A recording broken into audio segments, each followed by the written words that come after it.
When I look at the projected figures for the next 4 years up until 2030 for how much silver and copper is needed, there is not enough silver and copper, not enough by a long way. With the AI data center build out, when you look at the projected figures, the amount of data centers projected to be built, and the existing ones that are going to need hardware upgraded. When you look at the electrification of the planet Earth, the numbers of EVs that are said to be built up until 2030, the numbers of robotics that are said to be built, the robotics advancement is absolutely mind-boggling. It's staggering what they've achieved now, and the amount of robotics going to be built, the amount of silver and copper is going to use up is staggering. There's not enough. There is not enough silver and copper. The amount of silver and copper needed in aerospace doubles every couple of years. Aerospace is just massive.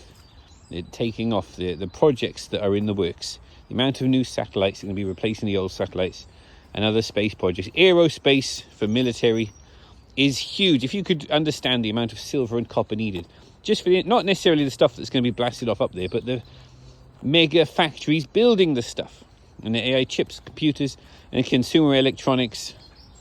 Consumer electronics probably beats them all, beats military and all these put together, solar panels, wind turbines.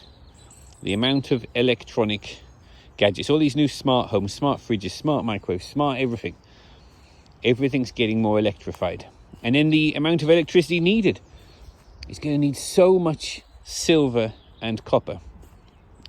And then when you look at the situation, how much is being mined, the amount of silver and copper supply from mining is decreasing.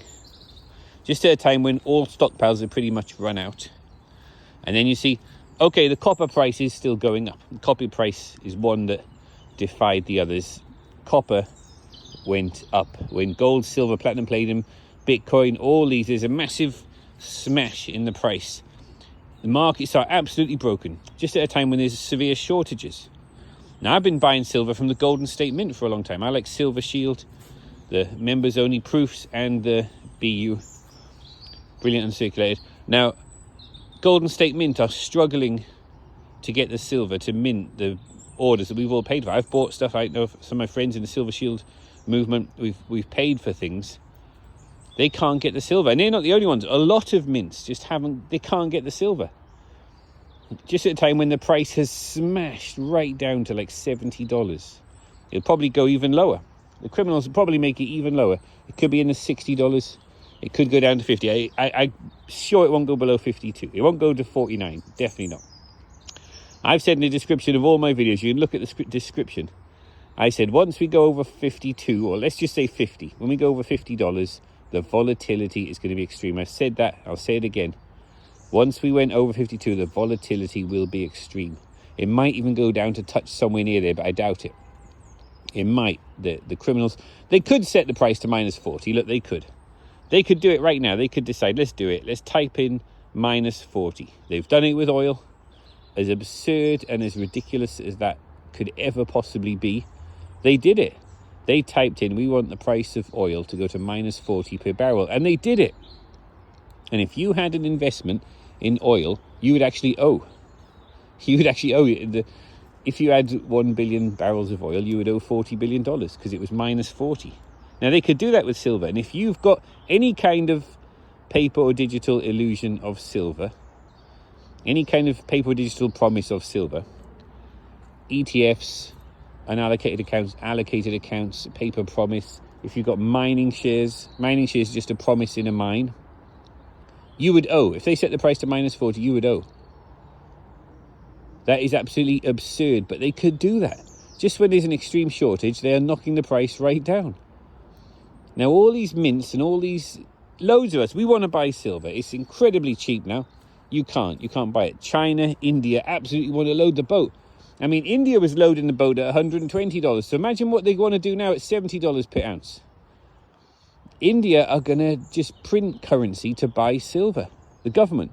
China are just going to print currency to buy. Anybody with any sense. Japan is they're printing tremendous amounts of currency. The printing machine just goes brrr at high speed. Let's go to turbo speed. Just print more currency. And of course, they don't have to print it anymore. It's digital these days. They're all, with anybody's sense, and the Middle East, the wealthy countries in the Middle East and the Far East, they're going to be printing currency digitally to buy silver at these ridiculously low prices, but it's just not there. How can you have a situation where something is very low price, demand is way higher than supply, the supply is just not there? Well, the answer is obvious. The paper price and the real price have disconnected. The paper and the digital price of silver have completely disconnected now. There's two markets. If you've got any exposure to the paper or digital illusion of silver price, you're only going to get the fake price that they can type in whatever they want. Real silver is different. You okay, Kiki? Come on, good girl.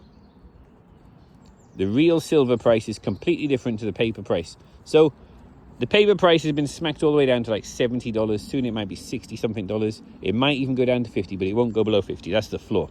It might go down to touch that and then blast off from there back to where it was and blast through the all-time high of 120 something dollars. But the paper price has got nothing to do with the silver price. Real silver is different.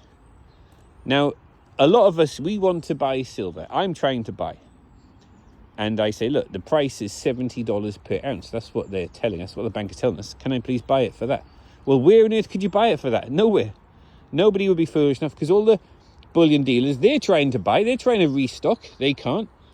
The Golden State Mint owe a lot of silver now. I'm not saying anything bad about them, because they are brilliant. And they might just refund me. I don't know. But I've been buying. Other people have been buying. We've put orders in. They say they can't get the silver. I'll be patient. But this is the last time I'm going to do that. In the future, I think never ever pay for silver with a promise that we'll get it to you as soon as we can, but we haven't got it now. I think the advice is now, only ever buy silver that somebody's got. And bear in mind, the real price bears no significance to the paper or digital price. The lesson is, if you've got any exposure to the paper or digital price, anything at all, if you've got mining shares, sell now. If you've got any ETFs, sell now. If you've got any silver certificate where you've been given a paper or digital promise of silver and they say your silver's safe in the vault, they are lying, it's not, they've sold it to many other people, sell it now and try and buy real silver. You've got to have real silver. It's getting very, very difficult, and it's going to get more difficult. Soon it will be absolutely unobtainium, and the price of silver might go to, you look up what is the price of silver, oh, it's really low, it's like really low price, but you can't buy it at that. If you want to buy some silver, you've got to convince someone who's got silver to part with it, and they are not going to do that very easily. You're going to have to make them an offer they can't refuse for them to actually part with it. I'm not selling any, I'm continuing to buy, but I know it's difficult. And I'm interested to hear from others. Please write to me. Have you found anywhere that has any silver in stock that they will sell for a reasonable price? The Golden State Mint said they can't restock. I think all the mints, they can't restock. You know, the demand is greater than supply. And when you look at the industrial demand for both silver and copper, everyone's talking about this now. People are talking about, we're going into an age now where resource scarcity is, this is what's driving everything, resource scarcity. There's a scarcity of silver and copper, but demand is absolutely mind-boggling going forward, industrial demand and investment demand. This smash down in the price of silver is going to just increase investment demand. People think, oh, I'm not too late, I can get in now. And then they find they can't. And a lot of them will be making the mistake of buying a paper or digital promise. Do not make that mistake. Buy real silver, keep buying real copper, take it off the market, and wait for the chaos to ensue. Into a much bigger story, 2026 feels like the year where abstract ideas about resource scarcity are turning into physical, tangible problems in the real world. Everything that's happening right now, you've got the AI build-out, data centers, electrification, EVs, robotic, grid expansion, all of this points to the same bottleneck, physical metals. You can argue with the narratives, but you can't argue with the physics of it. You need a lot of this stuff for where the world is headed.